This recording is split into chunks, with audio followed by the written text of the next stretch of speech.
Care Farm was founded by my parents back in 1977, really based on an epiphany my dad had from the kind of collective movement at the time, that true health of plants and also animals, humans, and the planet really comes from the soil. The soil is the foundation of it all. And delving into what it means to have a healthy soil.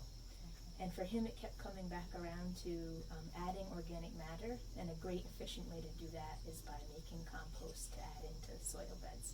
So he kind of delved into how to make compost at a large scale, and we've been doing that for the last 42 years. That's amazing.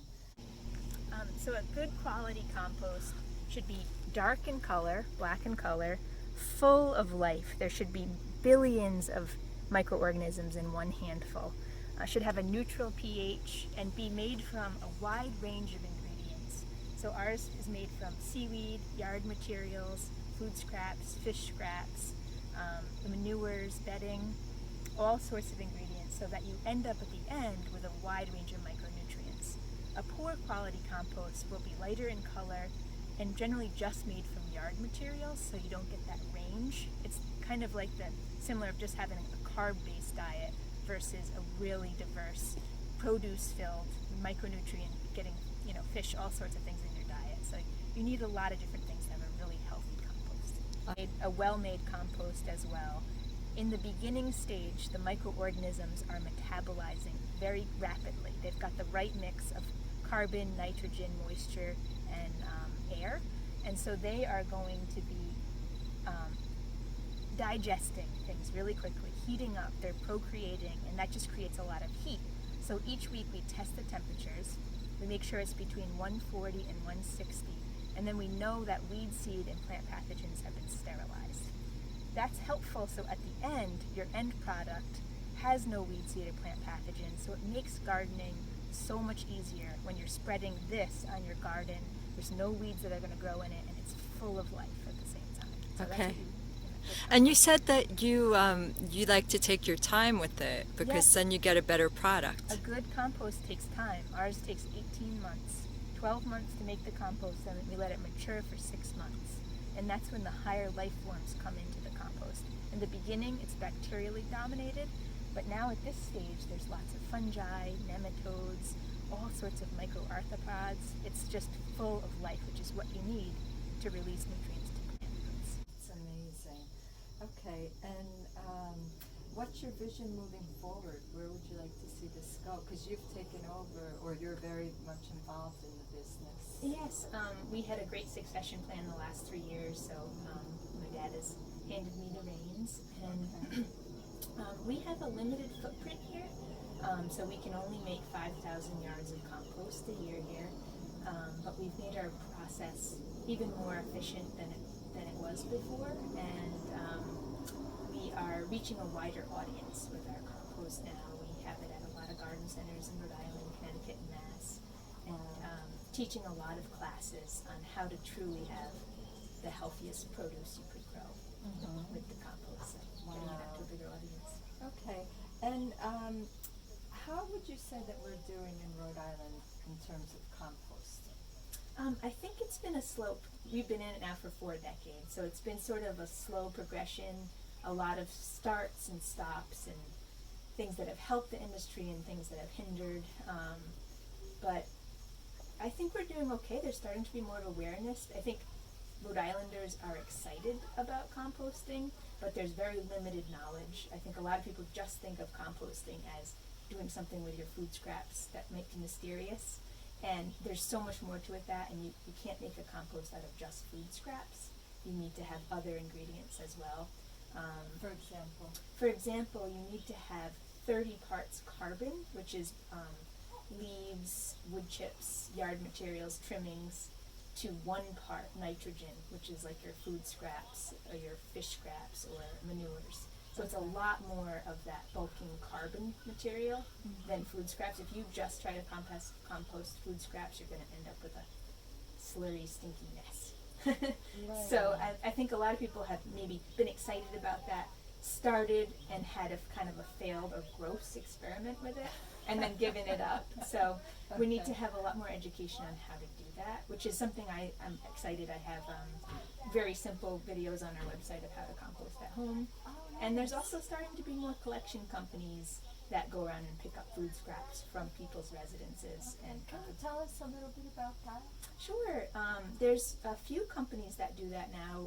One called Roadside Revival goes door to door picking up food scraps from people's homes and restaurants and things like that. And they bring them here for composting. There's also a lot of individuals that just come here, or camps, schools that come on a weekly basis and drop them off. Okay, and what do you want people to know about composting so that we can move the needle? And I mean, because there's so much more that we can do, what would you like people to know? I think just when you understand the profound impact of spreading organic matter in your own garden and growing in that, it's not only growing amazingly healthy produce, but it's capturing so much carbon from the atmosphere and bringing it into the soil where it belongs. It's really it's also cleansing water. It has a profound impact that is, I just can't understate how important that is. Where if you are to, instead of using organic matter through composting to build your soil, if you're using a salt-based fertilizer, you're killing that soil life in the soil with those salt-based fertilizers.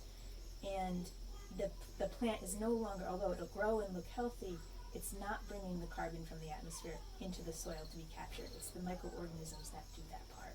So if you can really understand that and grasp that, it makes it so that you're just really excited to plant in this life-filled organic soil that is just, even in your own backyard, even just a couple plants can be bringing so much carbon into that soil. Wow, that's really incredible, because people don't really know that. Yeah.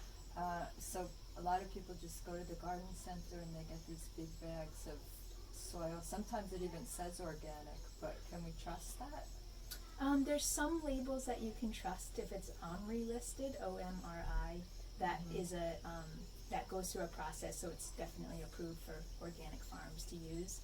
But organic, the term organic is only the USDA is the one that kind of is in charge of that word right now, and that's only for food, not for soils. So unless it's OMRI listed, you can't really be sure that that's truly what we mean by organic. Okay, that's really a living, important you want a to living know. soil. Okay, and one thing that I've heard of is that they're using toxic sludge on on a lot of farmland now as fertilizer, and saying it's good organic soil. What do you think about that? It seems so dangerous. Yeah, there's two sides of that really. In agrarian Chinese agriculture, there's a thing called night manure. It's human manure that's composted and done well for providing food to plants. But here in the U.S., the way that we process manures, human manures, there's a lot of heavy metals that end up in the end product. It's not something that I would want in farm fields. There's also just a lot of us are on medications, and that ends up in the end product as well. So it's unfortunately something that could be a good material is our society has made it unusable for growing food. Okay, and that actually could have a big impact on the water as well, because it runs off into the water. Absolutely. Air quality, water that gets into all our food, and then it's just coming back into us if we're eating fish, and it's just, we're in an island planet. Yeah. Okay. All right. Well, that was very educational. So would you like to just share your contact information, where people can find Earth Care Farm, and if there's anything else you'd like to let people know about? Sure. Earth Care Farm, you can go to our website, earthcarefarm.com. You can always call or email. I'm generally the person on the other end of that. And another thing I would just like to mention is don't underestimate the power of your own backyard. by having healthy soil, and even just planting a few things for the birds. Like, we just leave our sunflowers up through the winter time, and you can see those finches feeding all winter long. We're used to seeing our beds all cleared at the end of the fall, and if we can just leave that stuff standing for the winter, we're supporting so much life.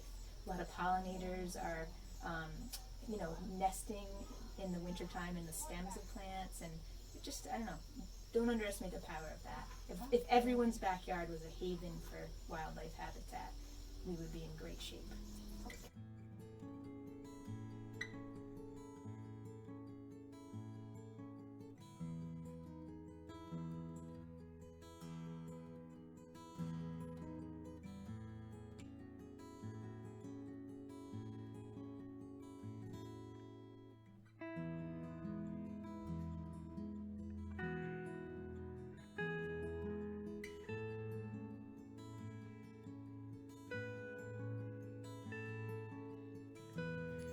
This is making me feel so hopeful. I love it. Thank you so much. You're welcome.